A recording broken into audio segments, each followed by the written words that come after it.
नमस्कार दोस्तों, मैं प्रिंस सैनी आपका स्वागत करता हूं हमारे चैनल लर्न एंड ग्रो में। आज हम बात करेंगे प्लेन स्केल की कुछ और प्रॉब्लम्स के बारे में। यहां पर कुछ और क्वेश्चन लेंगे। इससे पहले हमने कुछ क्वेश्चन लिए थे, तो कुछ और टाइप के क्वेश्चन ले लेते हैं। चलिए इसके अंदर क्वेश्चन फर्स्ट ले लेते हैं। Construct a scale of 1:2। अब हमें एक स्केल को बनाना है जिसका रिप्रेजेंटेटिव फ्रैक्शन हमें 1:2 दिया है, यानी कि आधा दिया गया है। RF जो है हमें क्या दिया गया है, 1/2 टू शो मिलीमीटर्स, और ये क्या कर रहा है, मिलीमीटर को दिखा रहा है। And long enough to measure up to 6 centimetre, और ये कितना जो लॉन्ग हमें स्केल बनाना है कि ये 6 सेंटीमीटर को माप सके। अब देखिए हमें पता है कि जो 1 सेंटीमीटर होता है वो कितने mm के बराबर होता है, 10 mm के बराबर। इतना क्लियर है। अब यहाँ से अगर हम लेंथ ऑफ स्केल को निकालें तो यहाँ पर निकाल लेते हैं। जो लेंथ ऑफ स्केल है उसका फॉर्मूला हमारे पास क्या है, उसका फॉर्मूला होता है रिप्रेजेंटेटिव फ्रैक्शन, यानी कि 1/2 इंटू जो मैक्सिमम लेंथ है 6 सेंटीमीटर, यही। और ये कितना आ जाएगा हमारे पास, 3 सेंटीमीटर आ जाएगा, 3 सेंटीमीटर। तो ये जो 3 सेंटीमीटर है ये हमें मिली लेंथ ऑफ स्केल। अगर इसको आप mm में लेना चाहें वो भी ले सकते हैं, इसे 10 से मल्टीप्लाई कर देंगे तो आप ये भी ले सकते हैं 30 mm। 30 mm की लाइन हमें लेनी है, या 3 सेंटीमीटर की लाइन हम लगा सकते हैं। और उसके कितने पार्ट करने हैं, उसके हमें 6 पार्ट करने हैं। तो यहाँ पर हम ले लेते हैं एक रेक्टेंगल, और इसकी जो लेंथ है कितनी लेनी है हमें, 3 सेंटीमीटर या 30 mm। यहाँ पर हमने कुछ लार्ज करके दिखाया है, यानी कि क्वेश्चन कुछ भी हो सकता है, बस हम उसको समझने की कोशिश कर रहे हैं। क्वेश्चन के अंदर यहाँ पर वैल्यू कुछ भी हो सकती है, तो इसलिए कुछ हमने, वैसे 30 mm की लाइन छोटी लगेगी लेकिन हमने थोड़ी बड़ी दिखाई है ताकि हम इसको इजीली समझ सकें।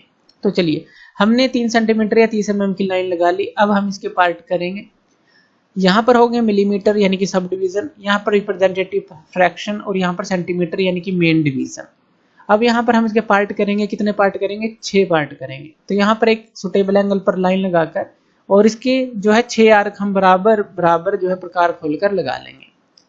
यहाँ पर आर्क लगाने के बाद जो लास्ट वाली ये आर्क है इसको हम इस एंड से मिला देंगे। इसी के पैरेलल चाहे स्केल ले लें चाहे आप ड्राफ्टर ले लें, लाइंस को हम लगाते चले जाएंगे। यहाँ से लगाएंगे और यहाँ पर ये कट करेंगे इस लाइन के ऊपर यहाँ पर, और यहाँ से हम फिर स्केल को वर्टिकली रखकर ये लाइंस लगा देंगे।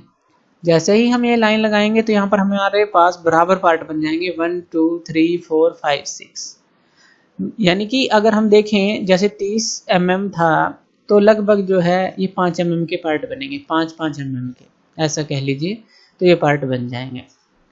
तो स्केल से भी वैसे बना सकते थे आप कि डायरेक्टली 5-5 mm पर काट कर, या इस तरह से भी बना सकते हैं। कोई भी मेथड आप यूज कर सकते हैं जो आपको इजी लगे।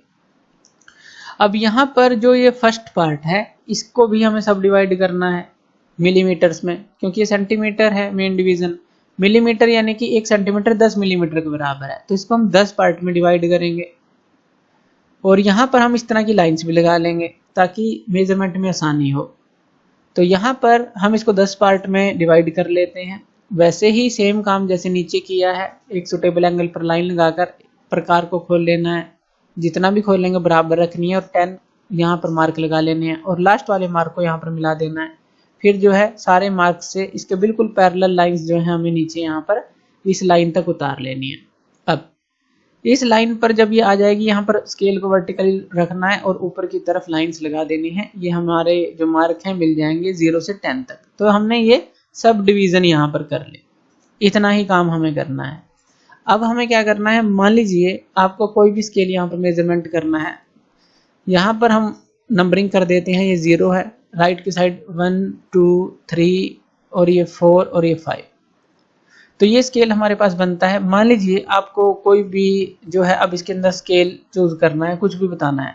जैसे यहाँ पर ये क्या है, 6 सेंटीमीटर तक माप सकता है, तो आप ये बताना चाहते हैं 2.2 सेंटीमीटर बताना चाहते हैं। तो यहाँ पर क्या होगा, 2 से और यहाँ से भी जो मिलीमीटर है यहाँ से लाइन आ जाएगा। तो यहाँ पर आप दिखा सकते हैं कि ये जो होगा हमारे पास 2.2 सेंटीमीटर होगा, 2.2 सेंटीमीटर। यहाँ से ये 2 हो गया और ये 0.2 हो गया। इसी तरह से मान लीजिए 3.5 सेंटीमीटर दिखाना है, वो दिखा सकते हैं। 4.2 सेंटीमीटर दिखाना है, 4.9 सेंटीमीटर दिखाना है, 5 पॉइंट जो है कोई भी स्केल आप ले सकते हैं और यहाँ पर इस तरह से स्केल बनेगा। तो प्रॉपरली जो है यहाँ पर आपको डायमेंशन लाइन बनानी है, एरो को डार्क करना है, जो भी बेसिक हमने पहले पढ़े थे, और अलाइन सिस्टम के थ्रू इसको ऊपर लिख सकते हैं आप इस तरह से। तो इस तरह से हम इसको करेंगे। नेक्स्ट क्वेश्चन ले लेते हैं। सेकंड क्वेश्चन में हमें क्या दिया गया है, हमें एक स्केल को बनाना है जिसका रिप्रेजेंटेटिव फ्रैक्शन हमें दिया गया है 1/64414। इतना बड़ा भी रिप्रेजेंटेटिव फ्रैक्शन हमारे पास आ जाता है। टू शो माइल्स, तो ये क्या दिखा रहा है, माइल्स को, and furlongs and long enough to measure up to 7 miles. तो अब देखिए जो फरलोंग्स हैं वो माइल्स की सब यूनिट होती हैं, ये ध्यान रखना है। और अगर हम 1 माइल की बात करें, जो 1 माइल होता है वो कितने फरलोंग्स के बराबर होता है, 8 फरलोंग्स के बराबर होता है। तो ये चीज भी हमें याद रखनी है। तो 1 माइल जो है 8 फरलोंग्स के बराबर होता है। तो अब यहाँ पर रिप्रेजेंटेटिव फ्रैक्शन हमें ये दिया गया है। तो आर एफ तो हो गया हमारे पास ये हम लिख लेते हैं 1/64414। अगर हमें लेंथ ऑफ स्केल निकालनी है, लेंथ ऑफ स्केल, तो उसके लिए क्या फॉर्मूला होता है हमारे पास, रिप्रेजेंटेटिव फ्रैक्शन यानी कि 1/64414 इंटू जो मैक्सिमम जो इसकी लेंथ है 7 माइल्स, तो यहाँ पर आ जाएगा 7 माइल्स। ये आ गया। अब यहाँ पर हम कट करेंगे, जब 7 से हम इसको कट करेंगे तो ये हमें मिलेगा 1/9202, ये मिल जाएगा। और ये जो है ऊपर क्या है, माइल्स है। अब जो 1 माइल होता है वो हमारा कितने इंचेस के बराबर होता है, तो ये भी हमें पता होना चाहिए क्योंकि हमें जो है इंचेस के अंदर लाइन को लगाना है। तो 1 माइल जो होता है ये हमारा 63360 इतने इंचेस के बराबर होता है, ये भी ध्यान रखना है। अब यहाँ पर हम रख देते हैं 1 माइल की जगह 63360, ये किस में, इंचेस में है, तो इंच आ गया। नीचे क्या है, 9202। अब इसको जब हम डिवाइड करेंगे 9202 को इसके साथ, यानी कि क्वेश्चन कुछ भी हो सकता है, बस हम थोड़ा सा अलग तरह के क्वेश्चन ले रहे हैं। तो इसको कट करके हमारे पास आ जाएगा लगभग 6.88 के इंच के लगभग आ जाएगा, इतना आ जाएगा। अब ये जो है 6.88 इंच की हमें लाइन चाहिए, लेंथ ऑफ स्केल हमें इतना मिल गया। इसको एमएम में भी कन्वर्ट कर सकते हैं आप, क्योंकि जो 1 इंच है वो होता है 25.4 mm के बराबर, ये भी याद रखना है। और अगर आप 6.88 इंच को निकालना चाहते हैं तो इसको 25.4 से मल्टीप्लाई कर देंगे, ये आ जाएगा हमारे पास 174.752। ये किस में आ गया, mm में, यानी कि इंच की लाइन आप लगा सकते हैं आराम से। अगर mm में लगाना चाहते हैं तो इतने mm की ये लाइन लगेगी, तो हम ये इंच की लाइन लगाएंगे 6.88 इंच या फिर 174.752 लगभग जो है mm की हम एक लाइन लगाएंगे। तो ये सारी कैलकुलेशन हो गई हमारी। तो अब ये जो लाइन है इतना हमें लेंथ ऑफ स्केल मिल गया, तो यहाँ पर लगा लेते हैं एक लाइन, और यहाँ पर फरलोंग्स आ जाएंगी जो सब यूनिट है। ये रिप्रेजेंटेटिव फ्रैक्शन आ गया, ये माइल्स आ गए। अब इसको हम 7 पार्ट में डिवाइड करेंगे। तो यहाँ से एक सुटेबल एंगल पर लाइन लेंगे और 7 आर्क जो है हम यहाँ पर लगा देंगे। तो जब ये 7 आर्क लगा देंगे तो लास्ट वाला जो आर्क है इसको हम यहाँ पर मिलाएंगे। तो यहाँ पर एक लाइन जो है इस तरह से मिलेगी, इसके बिल्कुल पैरेलल यहाँ से हम लाइन लगा देंगे, इसके बिल्कुल पैरेलल यहाँ से लाइन लगा देंगे, यहाँ से। तो सारी लाइंस जो है हम यहाँ पर लगाएंगे और यहाँ पर ये कट आउट करेगी। यहाँ से हम वर्टिकल लाइन ले लेंगे इस तरह से। अब देखिए 1 2 3 4 5 6 7, ये 7 जो है हमारे पास बराबर पार्ट हो जाएंगे इस लाइन के।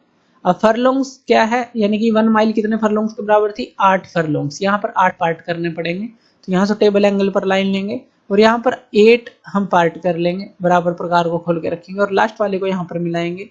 फिर जो है इस तरह से हम मिलाते चले जाएंगे और यहाँ पर हमें मिलेंगे 8 पार्ट। स्केल को रखेंगे इसके बिल्कुल सामने वर्टिकल और यहाँ पर इसके 8 पार्ट कर लेंगे। 8 पार्ट करने के बाद अब यहाँ पर ये स्केल बन चुका है। अब हम कोई भी स्केल यहाँ पर लिख सकते हैं, बना सकते हैं।